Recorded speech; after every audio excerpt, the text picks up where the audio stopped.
بسم الله الرحمن الرحيم. السلام عليكم ورحمة الله وبركاته. How are you, my students? I hope that you're happy and healthy and ready for today's lesson in Unit 3, which will be the conversation. But before we do that, let's revise our previous lesson, the grammar lesson. If you remember, we took the adverbs of a degree, which tells us the intensity of the verb or the adjective or maybe another adverb like to or very, absolutely, just, nearly, hardly, and etc. Then we took the adverbs of degree that they usually come before the main verb that they modify. They come before the main verb. For example, here, I've almost finished packing. So almost comes before finished. Also, they come before the adjective or the adverb they modify. For example, when you say the house is very big, so the adverb here comes before the adjective. He read the map very carefully. Also, we use enough. When enough is used as an adverb of degree, it's placed after the adjective. For example, when you say the sound is not loud enough, we put enough after the adjective. Then we took the sentence adverbs. Sentence adverbs modify an entire sentence or a whole clause within a sentence. They indicate the attitude of the speaker. So the sentence of adverbs are related to the speaker and his attitude. Some common sentence adverbs here: actually, certainly, honestly, clearly, evidently, presumably, etc. Also, the sentence adverbs here, some sentences usually go at the beginning of the sentence: frankly, honestly, etc. Sometimes you use it in the beginning of the sentence. When you say, honestly, I'm very disappointed. Other sentence adverbs can go after the verb be, before simple tense of other verbs, or after an auxiliary verb in a compound verb. You are obviously having a good time. He is certainly spent. The flight has undoubtedly left by now. So let's jump to today's lesson, the conversation. These are the objectives for today. We use the new words in a conversation. So we'll be learning new words in the conversation and how we use them. We use the real talk phrases in new sentences. Of course, we'll be learning the real talk here. Make special requests, decline special requests. So we will know how to make a request and decline a request. So what do you do when you board a plane? Of course, you can see here the pictures. You can know, as I said before, the theme of this unit is traveling, vacation, hotels, all related to traveling. So what do you see here in these pictures? Yes, the first picture here, you see a plane flying in the sky. Of course, we all love to go on a plane. Some people are scared of going in a plane. And the second picture here are the seats of the plane. You can see the windows here. Also, you can see the aisle. The aisle is the pathway between the chairs. We call it the aisle. So what do you do when you board a plane? Do you have to sit in your assigned seat? Where do you like to sit, by a window or the aisle? So let's take the first one. What do you do when you board the plane? Once you board the plane, what do you do? Yes, of course. First, the flight attendant will see your ticket and he or she will show you to your seat. Then you put your bag in the luggage area above your seat. Then, of course, you will sit in your assigned seat, the seat that is mentioned in your boarding pass. Do you have to sit in your assigned seat? Do you have to sit in your assigned seat, or you can just sit anywhere? So, of course, you have to sit in the seat that you have booked previously, the seat that was assigned to you. So, do you have to sit in your assigned seat? Yes, of course. Where do you like to sit, by a window or on the aisle? Where do you like to sit, by a window or the aisle? Of course, this is a matter of preferences. Some people prefer the window, some people prefer the aisle, so they can stretch their feet. For me personally, of course, I prefer the window so that when we take off, or even when we are in the sky, I can open the window and enjoy the view outside. Like the view here, you can see the clouds. That's why I prefer the window, mostly because of the view. So here's a conversation here between the attendant and the passenger. And remember to close your books. Close your book now and listen, because we will be later listening again while you're reading along opening your books. So let's hear now the conversation between the flight attendant and the passenger. Let's listen. Flight C458 is ready for takeoff. Please ensure your seatbelts are fastened and your seats are in the upright position. Excuse me. Yes? Can I get something for you? No, but I wonder if I can ask you a question. Certainly. I see that there is an empty row near the front of the plane. I was wondering if it would be possible to change seats. I usually try to get some sleep during red-eye flights, and it would be much easier if I could spread out. Unfortunately, that won't be possible. It's against our policy for passengers to leave their assigned seats on this airline. Well, that's a crummy policy. I don't get it. Other airlines allow it. Why should passengers be crammed together when there are open seats on the flights? Please try to understand. The problem is that if we gave you the seat, it wouldn't be fair to other passengers who might also want the open seat. That's a drag, especially since I requested a window seat at the front of the plane, and they put me on the aisle, near the back. Could I see your ticket, please? Sure. Why? Sir, the empty window seat at the front of the plane is your seat. Your seat is number 3, not 33. Oh, awesome. So can you tell what happened here? Can you summarize the story between the passenger and the flight attendant? Yes, he called the flight attendant and told her that he wanted to change his seat. He wants to sit in a window seat. So he said, "Excuse me, can I go to that empty seat there right next to the window?" She said, "No, you can't change your seats. This is your assigned seat."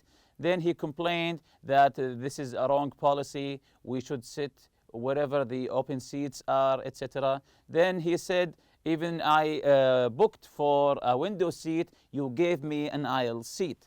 Then she said, "Can you show me your ticket?" Then she figured out that he made a mistake by sitting in the number 33 instead of 3. That this empty seat next to the window was actually his seat. You can see here, your seat is number 3, not 33. So he was happy at the end. He said, "Awesome." Awesome means that you are happy about something. So what's your opinion of the man's request? What is your opinion of the man's request? Regardless of his that he was right or wrong, what is your opinion of his request that he wanted to change his assigned seat? Is it okay if you change your seat that you've already booked or not? Of course, this is your opinion. To me, that you have to sit in the seat that you already booked, or it will be amiss that people will sit wherever they want. So what do you think? What's your opinion of the man's request? I think it's wrong that you have to sit in your assigned seat. Unless that the plane took off and you're in the air, now you can sit if there's an open seat. But before takeoff, no, that's a mistake. Was it okay to ask for the seat change? Was it okay for the for the ask of the seat change? Was it okay or not? Of course, it wasn't okay. The flight attendant told him that he must sit in his assigned seat. What do you think of the airline's policy? What do you think of the airline policy? The policy that you don't sit wherever you want, you have to sit in your assigned seat. What do you think of this policy? Is it working? Is it good? Is it bad? This is up to you. For me, I think that it's really extremely necessary that you should sit in your assigned seat. Otherwise, it will be a chaos. It will be a mess. People will come and sit wherever they want. Have you seen other examples of airplane passengers having problems with seatings? Have you ever been in a plane and you heard some loud noises? Someone is arguing with the pilot or with the flight attendant that they want to change their seat, or maybe you even yourself that you wanted to change your seat. Have you seen a problem like that before? So if you did see, you should tell the story to your colleagues. So we will listen again now, but for this time, open your books and read along. Open your books, and while you're listening, try to read along. This is a reading practice also. So let's listen. Flight C458 is ready for takeoff. Please ensure your seatbelts are fastened and your seats are in the upright position. Excuse me. Yes? Can I get something for you? No, but I wonder if I can ask you a question. Certainly. I see that there is an empty row near the front of the plane. I was wondering if it would be possible to change seats. I usually try to get some sleep during red-eye flights, and it would be much easier if I could spread out. Unfortunately, that won't be possible. It's against our policy for passengers to leave their assigned seats on this airline. Well, that's a crummy policy. I don't get it. Other airlines allow it. Why should passengers be crammed together when there are open seats on the flights? Please try to understand. The problem is that if we gave you the seat, it wouldn't be fair to other passengers who might also want the open seat. That's a drag, especially since I requested a window seat at the front of the plane, and they put me on the aisle, near the back. Could I see your ticket, please? Sure, why? Sir, the empty window seat at the front of the plane is your seat. Your seat is number 3, not 33. Oh, awesome. So, as we mentioned earlier, that at the end of the story, the man was happy that he was mistaken, number 3 for number 33, while he explained it while the flight attendant explained it to him. And remember that flight attendant, this term is applied whether the flight attendant is a male or a female. So if it's a man or a woman, both you can call them the flight attendant. So the real talk here, red eye, it means overnight. Red eye overnight. When he said I don't like red eye flights, it means the flights that are overnight. Crummy, bad. When he said that's a crummy policy, he said that's a crummy policy. It means it's a bad policy. When you don't like something, he said it's crummy. I don't get it. I don't get it. It means that I don't understand. When you don't understand something, someone is trying to explain something to you, you say, I don't get it. I don't understand what you're saying. This a drag, disappointment. When something is described as a drag, disappointment. When you say what a drag, it means what a disappointment. Awesome, terrific. Awesome, terrific. When you say something awesome, it means you're happy about something. Terrific, wonderful. When you say this is awesome, so it's a positive word. It's a word that gives a positive vibes. So here are some questions here. Let's try to answer them regarding some of the real talk words here. The first one, why do you think that overnight flights are called red-eye flights? Why do you think that the flights that are overnight, why do we call them red-eye? Is it because your eyes are turning red? Of course not. So why do we call them red-eye? Let's check the answer here. Because overnight travelers are usually very tired and have red eyes. Yes, of course, I was correct before. Because once you're tired and very sleepy, your eyes are beginning to turn some reddish, let's say. That's why they call it red-eye flights. Because of your eyes actually a little bit are turning red because you are tired and sleepy. Are the expressions crummy and drag formal or informal expressions? Are they formal or informal expressions? Are they used in a polite manner, formal, or are they informal, the language you can speak with your friends, your colleagues? So the expressions drag and crummy, are they formal or informal expressions? Of course, they are informal. Crummy especially is not very polite and should be used with care. Especially the word crummy is not very polite, as I mentioned earlier. Crummy especially is not very polite and should be used with care. What doesn't the passenger get when he said, I don't get it? What doesn't he get? What doesn't he understand? Okay, let's check the answer together. He doesn't know why he can't sit in the open seat. He said, I don't get it. There's an open seat there. No one is sitting there. Why can't I go and sit there? He doesn't understand the policy. Why did the airline company put this policy? She said, no, it's against the policy for passengers to change their seats whenever they like. He said, this is a crummy policy. I don't get it. He doesn't know why he can't sit in the open seat. Why does the passenger say awesome at the end of the conversation? Remember, at the end of the conversation, he said, oh, awesome, terrific, now I'm happy, this is wonderful. So why does he say awesome? What was he happy about? Very good. He's happy that he will get the seat he wanted, because actually the seat he wanted was actually his seat, number 3. Again, he's happy that he will get the seat he wanted, which was actually his seat next to the window. So he's like me. We both like window seats rather than aisle seats. So about the conversation, here are the questions about the conversation. What request does the passenger make?